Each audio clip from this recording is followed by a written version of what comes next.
Hi, welcome to PlanetArt School.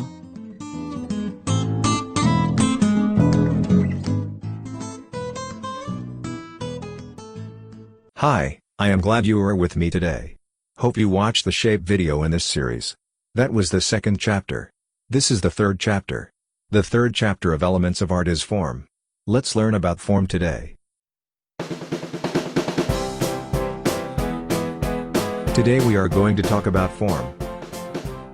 Form is the third subject or chapter in our Elements of Art series. Well, by now you are familiar with the big word, that is dimension, right? We introduced this concept of dimension in the earlier two videos, line and shape.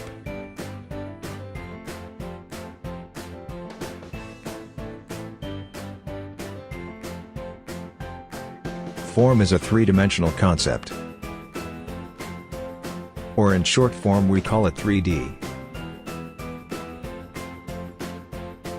So an obvious question can come to our mind. How can we create 3D concepts or 3D objects on a piece of paper or a canvas which is two-dimensional? Well, it is actually not possible, unless instead of using paint, you use some clay or wax and create the 3D formations. It is as if you want to show a mountain, then instead of using paint, use clay or wax to create an actual miniature mountain on top of the canvas or paper. Have you visited the Miniature World in Victoria, BC in Canada? It's an awesome place. They have created an amazing miniature world. Well, it looks more real than the real place. So this may be a way to create forms where you are actually creating a 3D world. So an actual 3D form can only be created when we study the art form, called sculpture. The art of sculpture is a branch of visual arts that is especially concerned with the creation of three-dimensional form. In this study, materials like some soft or hard material are used to create three-dimensional objects. The materials can be clay, wax, can be wood, plaster, it can be glass, rubber, even metal or even stone. The materials can be carved, can be molded, can be cast, can be assembled, or it can be shaped into different forms. Using some or any kind of tools like hammer, chisel, knife, scissor, etc., and then they can also be joined together or combined to create a 3D form. And in today's tech-savvy world, we also can use a 3D printer to create a 3D form. Well, Victoria's miniature world could be a perfect example, if you really want to create 3D objects and create 3D worlds. However, that's not what we were planning to do here. We are planning to create a similar kind of illusion by drawing and painting on a 2D canvas or paper. So we are talking about form in this chapter, which is rather learning kind of a magic trick, kind of creating an illusion of a 3D object by using the elements of art like line, shape, and the other elements like value, color, etc. So let's see what we can do.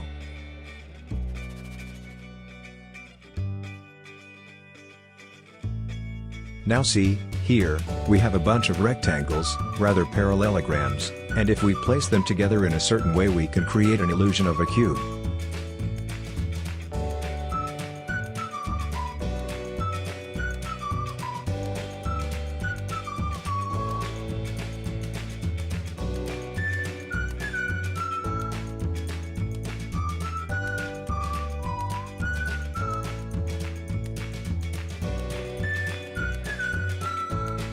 Of course, if we add other concepts like value, which is a fancier way of saying shading, or color, then it would look much better. We will do that in future class, but so far we have learned only line and shape. So using only line and shape we are trying to create the illusion of 3D here. We will see that, in future, when we learn the concept of value element, it can be used to create or enhance this illusion of a 3D object. Just to generate more interest for the value chapter, I can show a quick example of that.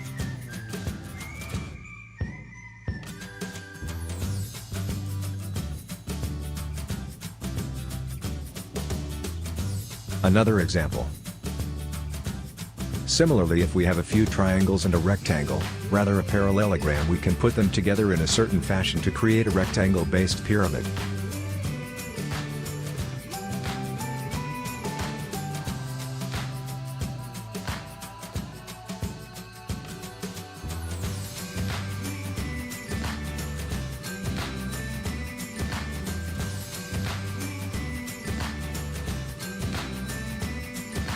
Now in all these, if we make some of these lines dotted, or rather erase them completely, or use shading, the illusion of the 3D object becomes more enhanced. Here if I shade one side of this pyramid, or in art language, use value, then it looks much better and the illusion is more enhanced and it looks like a pyramid, a 3D form. And when we will learn about color, the other element of art, in the last chapter, we can use the concept of color as well to create an enhanced illusion of 3D. Well, there is another way to think of the 3D objects. Some of the 3D objects can be thought of as a result of spinning a 2D shape on a certain axis. How does it work? Let's see some examples. Here we have a triangle and if I spin this triangle shape on this axis it will become a cone, which is a 3D form. Another example. Here I have a rectangle, and if I spin it this way on this axis it will become a cylinder which is also a 3D form.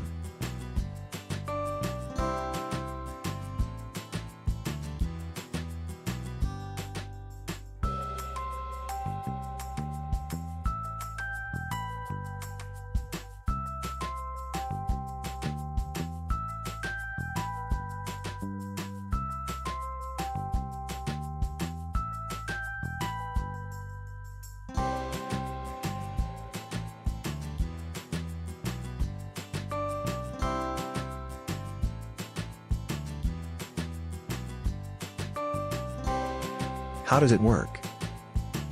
Let's look at it here.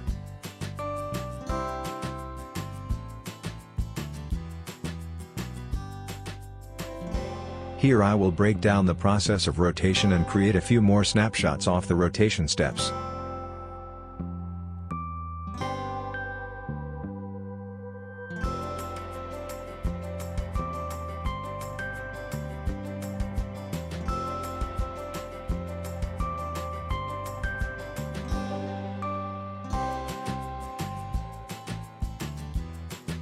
Now we see the triangle or the rectangle when it moves.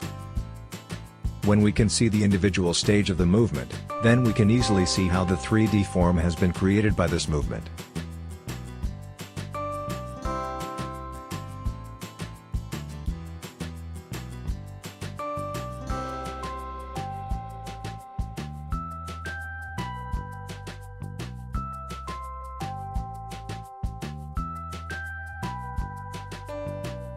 Of course, the cone can also be drawn by using two lines, 1 and 2, and an oval, number 3. If we place them properly, 1 on the left and 2 on the right after rotating at 90 degrees, and place it there, and at the bottom if you place number 3, the oval, then together they can create the cone. Similarly, the cylinder can also be made by using 2 straight lines and 2 identical ovals. So, you can see that to create a 3D form, we can do either of these two things. We can use the concept of arranging lines and some 2D shapes in a certain fashion, erase some lines, or add some values, or colors on certain places. Or we can think of the 3D form as a result of a dynamic movement of some 2D shape. Either way, creating a 3D form is kind of creating an illusion of the 3D on a 2-dimensional platform like paper or canvas. Homework. Take an 11-inch by 14 inches or larger size sketchbook. Draw a few forms of different sizes. For example, draw a cone of different sizes. Draw some cylinders. Draw some triangular-based pyramids. Draw a few rectangular-based pyramid. And see if you can create the illusion of a ball from a circle. I will add more videos of form in the future. Till then, have fun. Watch some of my pencil drawing from my channel to see how I create the 3D illusion. The links should be in the description. We see you in the next video.